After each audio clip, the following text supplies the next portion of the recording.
माझी लाडकी वहिनी आता या जगात नाही। ती वहिनी जिने जिने कायम माझं नातं या घराशी बांधून ठेवलं, जोडून ठेवलं। मला नाही माहिती आज दादाला माझी गरज आहे की नाही, पण त्याची बहीण म्हणून मायेचा आधाराचा हात तर पुढे करायला हवा ना। आज माझा स्वाभिमान मध्ये आणून कसं हो चालेल? आज जर हा उमरा ओलांडला नाही तर माझं आणि माझ्या वहिनीचं जे काही नातं होतं ते हरेल। आज हा उमरा ओलांडावा लागेल। लक्ष्मी, तुझं म्हणणं पटतंय मला। प्रसंग असा आहे की आपल्याला इथे यायलाच हवं, पण तरीही मी तुला सावध करतोय का फक्त। लक्ष्मी, ज्या हेतून तू इथं आली आहेस, ज्या मायेनं तू इथं आली आहेस, कदाचित त्याचा अर्थ वेगळाही घेतला जाऊ शकतो। तू हरलीस असा अर्थ यातून निघू शकतो, हे विसरू नकोस। हे तुला मान्य असेल?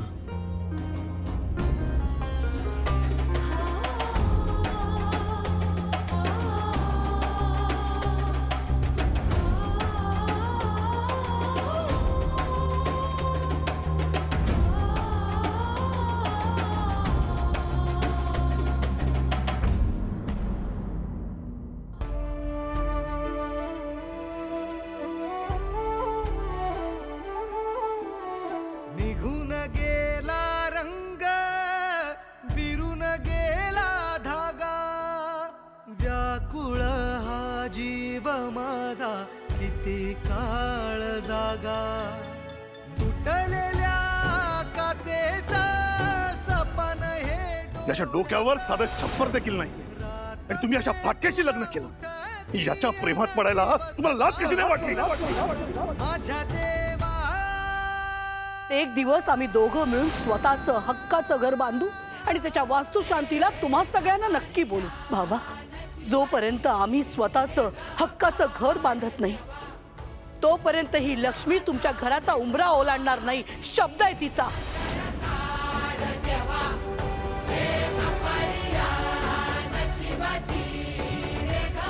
तुम्ही इथं देवीचं दर्शन घ्यायला आला, अनोळखी व्यक्तींशी बोलायला नाही। या स्वतःचं घर बांधतील, आपल्याला वास्तुशांतीला बोलावतील। तो दिवस आस्था गाळ्यात कधी उजाडला नाही, आणि ह्या पुढे कधी होईल असं मला वाटत ताई, खरं तर भावनाच्या लग्नाची पत्रिका दिली होती तुम्ही। तुमच्या या भावा बहिणीच्या अडीमुळे येता नाही आलं मला। तुम्ही जर का घरी येऊन आमंत्रण दिलं असतात ना, आप्पांना भेटला असता, आप्पांची माफी मागितली असती, तर आपले संबंध पुन्हा पहिल्यासारखे सुधारले असते। प्रत्येक माणसाच्या आयुष्यात त्याचं पहिलं दैवत त्याचे आई वडील असतात, आणि ज्या बाईला स्वतःच्या वडिलांचा मान राखता येत नाही, ठेवता येत नाही, अशा बाईला देवीची भक्ती करण्याचा काहीही अधिकार नाहीये।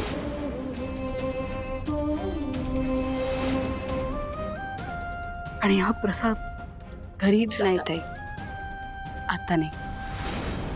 वास्तुशांतीला येईन तेव्हा घेऊन जाईल।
बापाला मुलीपासून दूर ठेवण्याचं पाप पदरात पाडून घेऊ नका.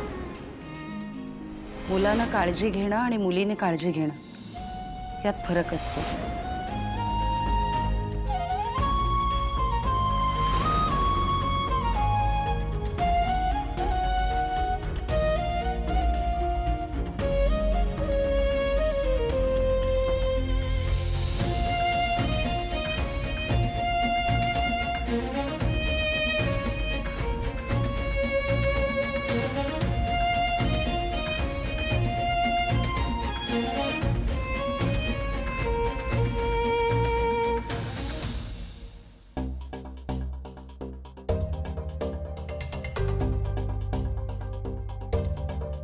हॅलो.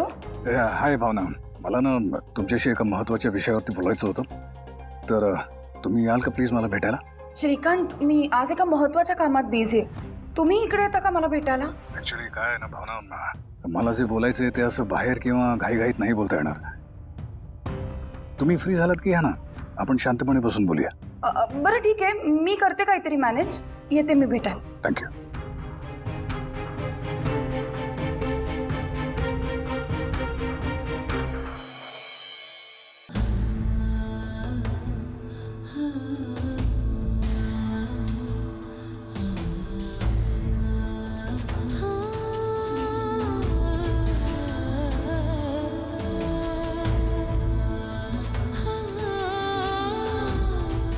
आपण मी यांची नणंद, माझी वहिनी. बरं झालं तुम्ही आलात. घरातलं कोणी जवळ असलं की बरं वाटतं. बिचारे दादा कालपासून एकटेच आहेत. नातेवाईक, शेजारचे पाजारचे, मित्रमंडळी सगळे असतात हो, पण बायको गेली की सगळं घर रिकामी होतं. पण जोडीदाराची जागा कोणीच घेऊ शकत नाही हो. मी त्यांची बहीण म्हणून, त्यांची नणंद म्हणून तुम्हा सगळ्यांचे मनापासून आभार मानते. या अत्यंत दुःखाच्या काळात तुम्ही आमच्या कुटुंबाला आधार द्यायला इथे आलात. मनापासून आभार. अहो धन्यवाद कसले, ललिताताई होत्याच तशा, सगळ्यांना आपल्या वाटणाऱ्या. बरं आता तुम्ही आलात तर आम्ही निघतो. तुम्हा सगळ्यांचे खूप आभार.